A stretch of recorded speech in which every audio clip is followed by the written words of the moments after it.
Thank you, Ma, dahil sa effort nyo na patayin natin ng bahay, na nagkahit kayo para sa amin. Alam namin mapupunta to sa amin. Paiyak na yung loob. Para ma-secure ang future namin. Salamat, Ma.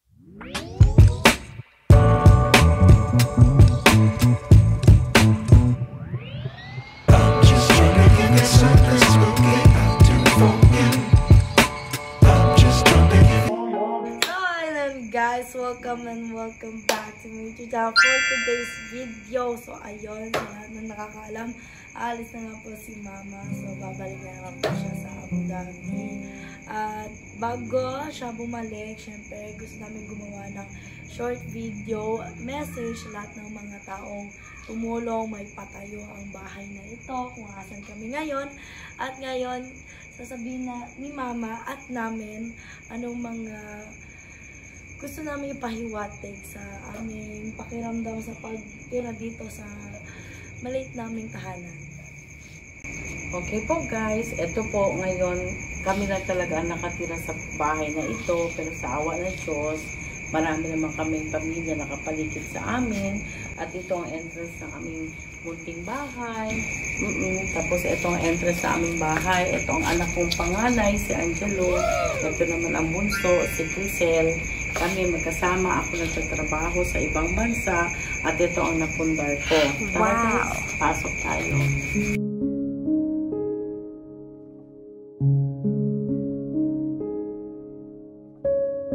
Ito ang aming sala guys, kung makikita nyo, okay naman siya, medyo maliit. Nakasya lang sa aming tatlo.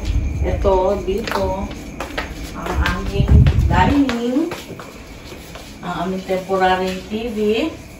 Tapos ito ang aming pantry, refrigerator kasama. Tapos dito guys, dito ang aming munting bar na maraming orders palagi. Si Angelo at si Crisel. Sila lang. Nandito. Tapos ito dito ang aming mga lalagyan.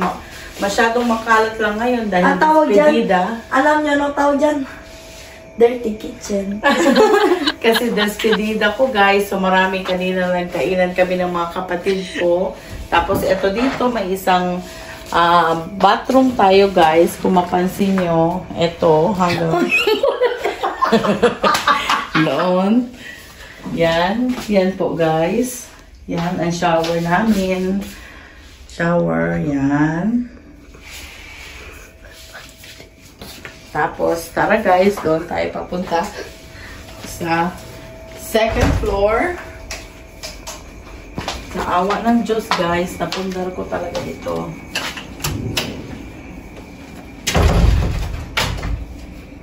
Tara, dito tayo guys. Paakyat tayo guys. Pinagawa ko talaga ito. Merong hagdanan. Every step. Not every step. Alternate po guys. Tara.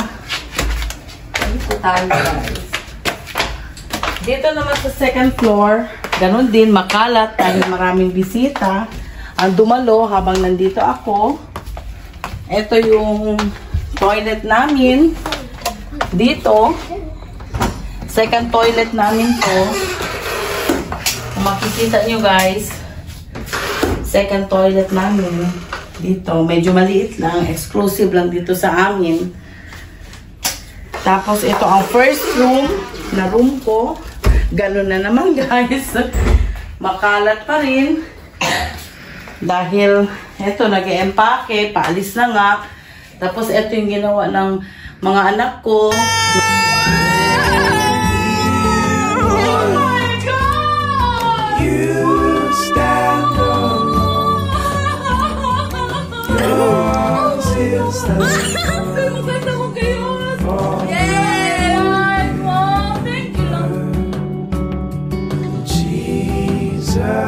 So, dumating ako dito para surprise nila. Hanggang ngayon, hindi pa namin tinatanggal.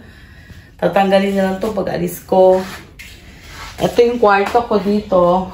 Tingnan nyo guys, sa awa ng Diyos, lahat na pagod, hirap, pagsisikap ko na mag-isa. Ako gumawa at dahil sa tulong number 1 ng Panginoon Diyos.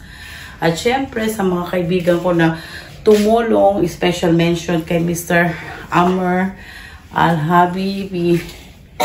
Tapos dito guys, ito second floor pa lang pero hinihingal na dahil sa tanda. Ito, dito, ang aming second room na dapat kwarto ni Crisel pero nambunso kong anak, pero ginawa na lang muna guys as bodega namin dahil doon naman siya natutulog sa kwarto ko at madalas naman ako wala. Inshallah, paayusin namin to, pagawin na lang namin to ng isang big room para sa amin dalawa. Tapos dito guys, ito yung hallway namin. Kung mapansin mo dito, hallway namin. Hallway.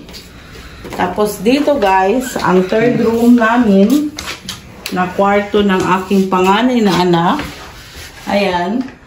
Maliit lang siya guys. Dahil mag-isa lang naman siya. Hindi pa ito tapos. Hoy, gawin pa po itong, plano ko pa po itong gawin double deck. Double deck guys. Gawin pa itong double deck. Tapos dito, oh, may area pa dito. Crisel, tingnan mo dito. Plano pa yung gawin dyan ng style yung double deck na taas at baba po ito pag-istadihan. Praise the Lord, dahil sa tulong ng Panginoon Diyos, meron akong ganitong building na ito sa awa ng Diyos na sa hirap, tiyaga, sikap ko sa ibang bansa na masabi ko talaga, I'm so proud. Lahat ng mga poste, dingding, wall, lahat ng pinaghirapan ni Mama ito para sa mga anak ko. At dito tayo guys, kung mapansin nyo, dahil sa tag-ulan ngayon, kaya may sampayan, may sampayan kami dito, short pants today. Ganito dito tayo guys. Ito yung aming second floor. Wala bang ilaw dito, Jill? Meron itong ilaw dito sa poste. Kung mapansin nyo guys, tingnan nyo. Yan. Dito kami, tapos may mga pang Christmas pa kami. Pero tapos na nga ang Christmas at ang New Year, kaya babalik na nga ako sa ibang bansa. Ito yung second floor namin. Maliit lang, pero sama-sama kami tatlo. At sa awa ng Diyos, saka pag-build ako ng ganitong building para sa mga anak ko. Ito yung second floor. Ginawa mo ng sampayan dahil mainit, matag-ulan ngayon talaga. Sino yun? May motor. Okay. May nag-stop motor doon. Ma, may nakikita ka lang, din namin nakikita. Oo. Tapos, ito na yun. Antay, subi una. Dali. Subi ako una. Kita na third floor yung kita. Isero na. Ito na yung, ngayon guys, papunta na tayo sa third floor. Dito, panganay anak ko, ang bunso nagbibideo. Kung makikita nyo guys, may bata dito. Anak ito ng aking uncle. Uncle na taga-Basilan, si Uncle ito. Ang pangalan niya ay Alex. Na gusto namin i-adapt siya para maging kasama ni Angelo at ni Crisel dito sa pamamahay na ito.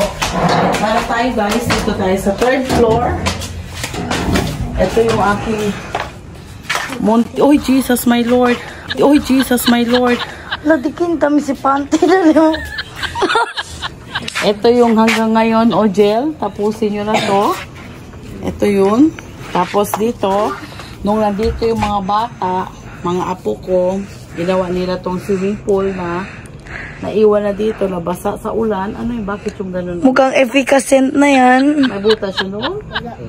Bakit pa side view?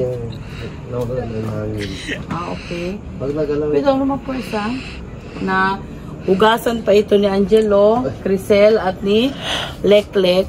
Tama-tama pag alis ko. Sila yan. Ang tubig, sarado. Ito yung guys, ang aking rooftop. Praise the Lord. Malamig ang panahon ngayon. Malamig talaga tumambay. Tapos ito yung, yun yung grassland guys na napuntahan na namin. Makikita dito talaga. Yan yung grassland. Diyan. Tapos doon, kung makita nyo, may dalawang pugon. Kasi guys, gusto na lumipad ang ating kasi dyan sila nagluluto, nagmagawa ng bulalo. Maganda talaga siya. Guys, ipikasin po ang binuhos. Kung wala lang ito, dumando tayo mag-upo-upo. No, bakit ba talaga tayo nagtambay-tambay dito sa third floor masyado, no? Wala. Kasi madami kasi mga bisita din, mostly doon lang sa baba, tapos umuulan pa. Uy, sila si Kay Rebenta, sir. Bata sa chinela miedo, todo garo. Gusto masipanti, dito kayo masipanti. Hindi, ate. Liplese ka mo, ha? Neme sa ground. Asagat sera bonamente ni.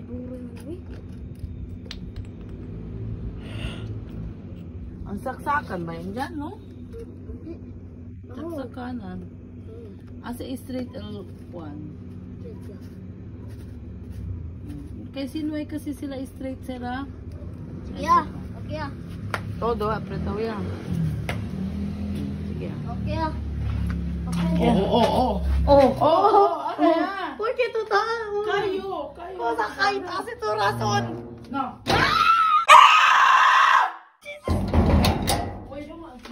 So, ayun na nga guys. Tapos na namin kayong i-mini tour dito sa aming mini house. So, ayun, nasabi na ni Mama ng mga gusto niya sabihin about sa bahay na ito. As you can see, hindi pa siya masyadong tapos kasi hindi pa siya napipinturan. Pero, hopefully, soon, mapinturahan na siya dahil na naman yung kulang and mga back jobs. So, ayun, bago magtatapos ang video na to, gusto namin magpasalamat kay Mama, syempre, dahil hindi magkakaroon ng ganitong kagandang bahay kung hindi dahil sa'yo. At maraming salamat sa hard work. At maraming salamat sa pagtatrabaho mo sa ibang bansa para lang sa amin, para ma-provide niya lang yung mga needs, pati na din yung wants namin. So, ano masabi mo, kuya? Thank you, Mama. Wow! Suwaba. Thank you, Ma, dahil sa airport niyo. Airport. Mawala pa, mamaya pa. Sakit to si Mother. Thank you, Ma, sa effort niyo. Dito magtingin kaya nandito si Mama reality. Wala na siya sa cellphone.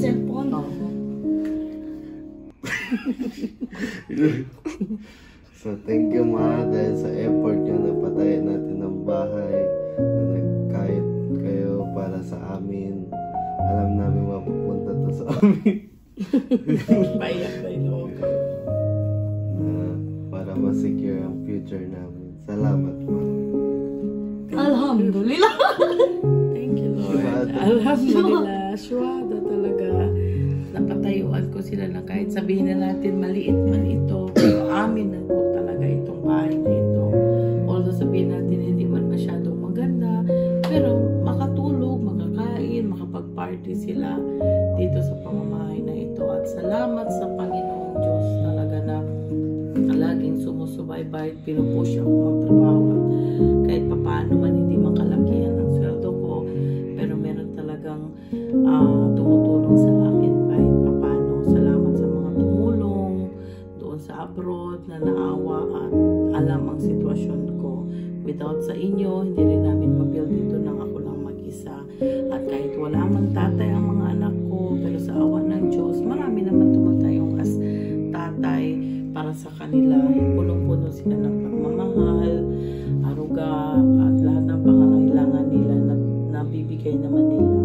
Nabibigay ko naman at na needs nila, lahat naman sa awa ng Diyos. Nakakakain naman sila more than 3 times. As you see sa katawan nila, gutom ba itong mga to? Kaya yun guys, salamat talaga guys. Sa likod ng camera namin ay si Alex. Pakita ka, Alex, ang adopted ko soon. Hi! Thank you guys. We love you all. Continue to watch and support Crisel's Vlog. We love you. Bye. Bye. I love love you mga anak. And pray for me sa traveling mercy tomorrow, 5 a.m. para sa airport na po ako. Thank you guys. Bye!